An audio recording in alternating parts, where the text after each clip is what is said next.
What's up? It's been a while. It's been a while, but I'm back. If you've been here before, thank you for always seeing my video. And if you're new to the channel, you're welcome to this channel. The aim of this channel is to share my experience in my career and the things that I go through in my life. And hopefully what I share will be able to help someone through their life also. So if you're in for it, why don't you support this channel by liking and subscribing and smashing that bell icon so that you can get a notification whenever I release a new video.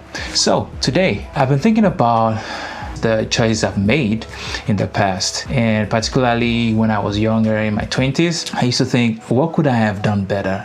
This is the reason for this video. I want to share with you 7 things I wish I knew in my 20s. So number 1, there is a difference between hard work and effort. I say this because I hear a lot of young people who are comparing hard work and smart work. Some of the motivational speakers you have around, they will say work smart and don't work hard or something like that.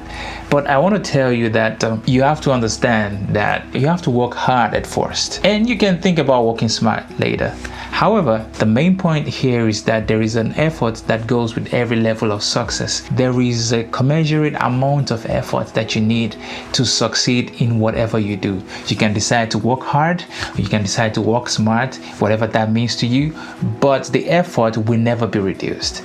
Take for instance someone who has to pass an exam. You have to put an effort into studying for that exam, whether you call it working hard or working smart. How you do it, it's up to you, but you have to put an effort into it, and that effort is what will give you the success at the end. Number 2, your friends and your connection will be more important in your career and in your later life. When I was younger in my 20s, my focus was just to be excellent, to pass my exams, to have good grades, and so that I can get a good job and stuff like that, the things that they used to tell us. But I realized that the people that I moved with at the time, or the friends that I made at the time, the connections that I made at the time, has added to my life, or will continue to add to my life along the line, even when I get older. There are friends that I used to talk to then that I still talk to now.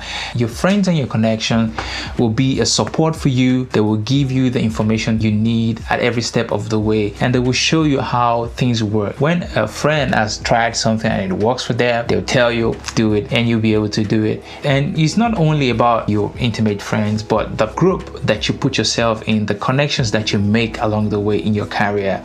These are the things that will determine how far and how fast you get to where you're going. So this is something I really wish I knew earlier in my 20s. Number 3, this bothers with money. Who doesn't love money, right? So the thing is, our parents tell us get a job so that you can work, but what is the end of it?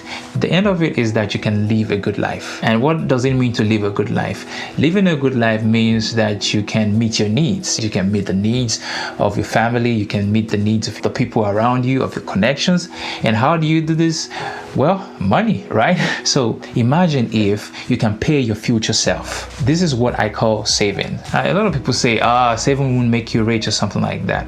But there is a smartness to it. There is a way to it. Imagine, for instance, that you want to do your laundry and somehow you found $100 bill in the pocket of your jacket. How would you feel? Would you feel happy or would you feel sad? Of course you will feel happy, but imagine that you actually put that $100 there maybe a year before so that you can find it a year after.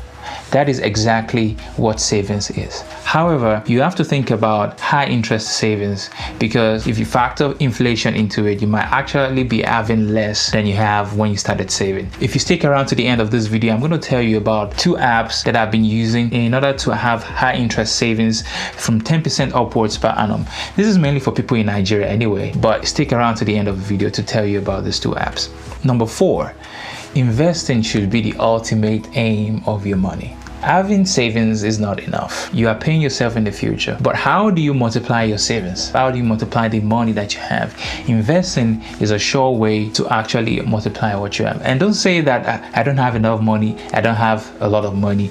The truth is, even if you have a small amount of money, if you can keep away 5% of your income, no matter how small it is, or 10%, as much as you can of your income for savings or for investing, you will definitely reap the benefit in the future. future. Had I known this, I would have started this when I was in my 20s, because if you think about compound interest, for those who know, compound interest helps you to multiply your money year over year. So that's it about money. Number 5, I wish I focused on being an expert in one thing first. This is something that might be hard for young people because you're interested in many things.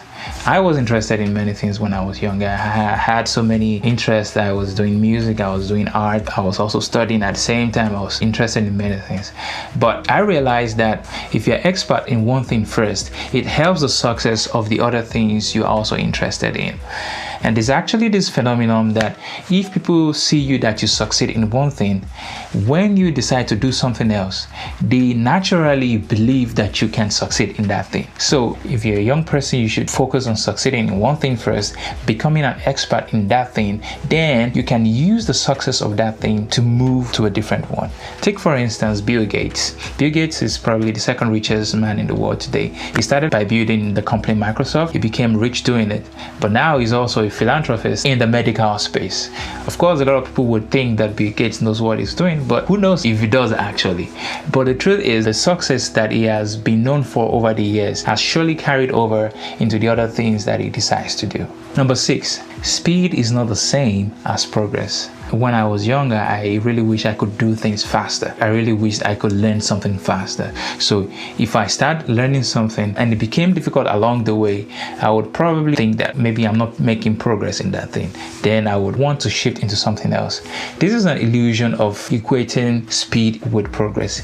Every good thing or everything that is worthwhile would take time. The speed at which you do it doesn't mean that you're not making progress. If you're slow in catching something, it doesn't mean that you're not making progress in that thing. Progress is basically moving one step at a time. So if you're not catching the momentum that you think you should have, if you're having a hard time pushing through something, it doesn't mean that you're not making progress. It just means that that thing is probably challenging and you should find ways to overcome that challenge. So this is one thing that I've learned over the years. Number 7, long-term mindset beats everything else. This kind of ties together everything I've been talking about. If you're saving, you're thinking long term. If you're investing, you're thinking long term. If you are not equating speed to progress, you are thinking long term because you know you will eventually succeed in that thing you decided to do. There's something that is common with young people. If there's a new trend, we quickly want to jump on the trend and make the best of it. However, if you stick with something long enough, you are surely going to beat every other person who gave up along the way. So you should think long term in every decision you're making. This is something I've learned and I wish I really knew when I was younger, that thinking long term, it beats every other thing. There are many things that I started that I didn't finish because I was thinking short term. I was thinking, let me quickly do this and get out of it.